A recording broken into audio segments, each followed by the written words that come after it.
little bit in that game with the Ursuline Irish. I know that one was physical. How are you doing health-wise, and are we expecting to see you back on the field this season? Yes, this season you should expect for me to be back on the field. I had a little minor ankle injury versus Ursuline last Friday night.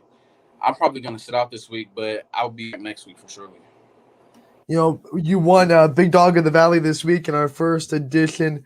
I just want to ask right off the bat, what does it mean to you that the Fitch community and the Fitch fans got on and voted so much and helped you kind of win the first week of Big Dogs of the Valley? It was a great feeling, because I saw how many votes it was. It was a couple 10,000 votes, and it was just like a great feeling to know a lot of people are behind me and support me for what I do on the football field. The game you most notably got this recognition for was for the Canton-McKinley game. You had 3 touchdowns and a huge winning effort against a Division I Canton-McKinley team. This is a Fitch team that we know is a pass-heavy offense. Talk to me a little bit about, with a combination of you and Tyree Mitchell really upping the ground attack this year, how much does that mean for this Fitch offense to have 2 solid, capable runners like they do right now? It's a great feeling because our coaches have faith in me and Tyree to run the ball, and he has faith in our O-line also, and we became a pretty good team running the ball. That was also a game where you guys got to play on that Hall of Fame stadium field, and obviously you put the performance up. What did it feel like to play on that field that that professional athletes get to step on and to just play in that atmosphere? It felt great, like the big stands, the lights. When the lights came on, it's just a different feeling. And then playing at the Hall of Fame stadium, like you said, professionals play there. Hopefully I can get there one day. So I have to have my best game. I think one of the most impressive things about you is your resistance to being tackled. And as a sophomore, some incredible strength and a good blend of strength and speed. Talk to me a little bit about your off-season workout regimen. Was this something you really tried to put in and building strength and putting weight on to try to make yourself, I guess, more bulky and a harder takedown target, I guess, for defenders when they're coming at you? Yeah, in the off season, when football season is over, I train pretty hard. I'm trying to put on pounds of muscle so I get bigger and prepare myself for the next football season. DJ, this is such a dynamic Fitch offense with so many stars and so many weapons to kind of help hurt you. What's it like being a part of such a unit and knowing that from the O-line to your quarterback to your receivers and to the running back room, everybody can just go out and really execute their job? It's a pretty good feeling because when we go on Friday night, we're pretty confident that we know they can't shut down everybody on our team. We have multiple threats, so it helps. So, I mean, obviously unable to play this week against Cardinal Mooney. You said you're probably going to sit out. We know, though, the next one on the docket is that big home matchup with Massillon, Washington. If we're expecting to see you back on the field, any warnings you want to give to the Washington defense about if you got the ball in your hands?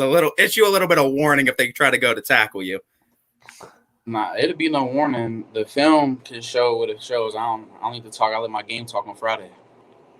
Let's talk about TJ Parker because we love talking to him so much. What's it like being coached by him and this coaching staff? I love Coach Parker. I love all our coaches. They push us to the max, and they didn't want nothing for the best for us. And I know you're big on letting your game talk, DJ. So I guess the biggest thing is, for as much success as you've had as a sophomore already, I mean, there's still, I think, so much room to your potential, and I don't think you're even at your peak or your ceiling yet. What is it in your specific game that you'd like to see yourself improve on over the next couple seasons with the Falcons? I gotta get better at my pass blocking for sure. Even though, I don't be in pass blocking that much, I gotta work on it, and my catching too. And just get better at the little things like my footwork, all that. There's always room to improve. Take us through kind of the team conversations this week. Obviously, the tough loss against Ursuline. What have been kind of some of the things that you guys are doing this week to try to bounce back and wash that loss off for this week against Mooney? first time we watched the film, we just had a lot of mental mistakes out on the field. So film has been pretty heavy this week, and we just been getting right with the little things. It's always the little things that matter, and it'll help us for Mooney on Friday. I mean, we know Big Dog of the Valley is a huge honor, and seeing how many people voted for you, but we also know no great back is as great without a great line in front of them. So take the moment to just shout out your guys on the offensive line. I know you credited them a little bit earlier, but this is your chance to kind of give a little bit of creds to the guys that are helping block out in front of you. Yeah, shout out to all my O-linemen, Jack Knight, Colin Moore, Chris King, Rocco Odom, Jacob Jones. Who else am I forgetting? Our tight ends, Brian Robertson, Sam Moxley, Josh Fitz. I appreciate all of them. Without them, I wouldn't be able to run the ball. DJ, before we let you go, I want to have some fun and talk about what are some of the things that really pump you up for a Friday night. Do you have, a playlist that you listen to, or things that really get you really jazzed up for a game on Friday night? For Friday night, I just be focused because I don't like losing, so I want to go out there with the mentality that we have to win. My playlist, I probably listen to some like Lil Uzi, probably Drake, and all them. I don't know, I just get in the zone.